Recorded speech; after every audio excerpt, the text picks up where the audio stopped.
Goan traditional recipe कानो आणि लसूण घालिनासतना गोवन प्युअर वेज आंबट तीख गोड आंबाड्यांचे सासव एकदा करून खायत जाल्या परत परत करून खातली. सासव करपाक मेन इन्ग्रेडियंट आंबाडे.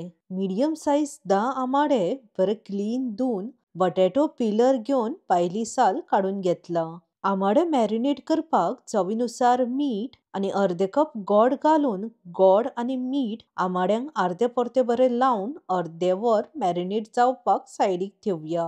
आंबाडे गोड आसा जाल्यार गोड मातशे कमी घालूंक जाय आणि आंबट आसा जाल्यार गोड मातशे चड घालूंक जाय. सासवाचे वाटण करपाक अर्धे नाल्लाची सोय म्हटल्यार 1 कप नाल्लाची सोय, अर्धो चमचो सुकी कोथमिऱ्यो, अर्धो चमचो हळद, पाव चमचो हिंग, 4-5 काश्मीरी रेड चिलीज, 6-7 सुक्यो तांबड्यो मिरसांग्यो, थोडेशे उदक घालून मातशे जाडशेत वांटून घेवया.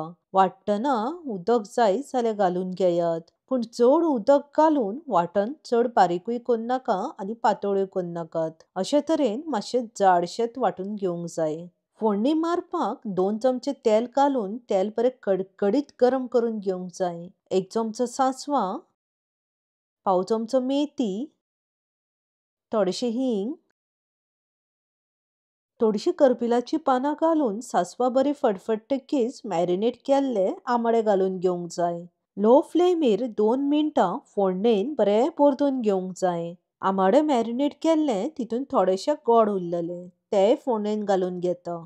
फोडणी बरी झणझणीत जाल्यार आंबाड्यांचे सांसव खावपाक खूब रुचीक लागता. आता वाटून घेतलेले मिरसांगेचे वाटण घालून ग्रेव्ही कितली दाट पातळ जाय हेचो अंदाज घेवन उदक घालून घेवंक जाय. सांसव चड पातळ आसना मातशे दाट आणि धबधबीतूच आसता. चड उदक घालून पातळ करूं नाकात, मातशी दाट आणि धबधबीत थेयात. लो फ्लेमीर 10-15 मिनटां शिजोवन घेवया.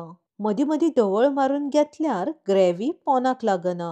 आंबाडे घेतना चड जून घेवं नाका, मातशे तन्नेच घेयात, बेगीन शिजतले. चवीनुसार मीठ घालून आंबाड्यांचे सांसव बरे मिक्स करून घेवया. मीठ मातशे कमीच घालात. आंबाडे मॅरिनेट करतना मीठ घातला आणि गोड घातला ते मातशे खार आसता. ह्या स्टेजीर गोड कमी पडटा जाल्यार घालून घेतले जाता. ऑलमोस्ट 15 मिनटां जाल्ली आसा. आंबाडे बरे शिजोन सांसव बरे दाटूय जाल्ले आसा. आंबाड्यांचे सांसव करपाक सामके इझी आणि खावपाक खूब रुचीक लागता. मुद्दम करून पळयात, तुमकां खूब आवडटले. आवडले जाल्यार लायक आणि हायप करपाक विसरा नाकात. बेगीन मेवळ्या.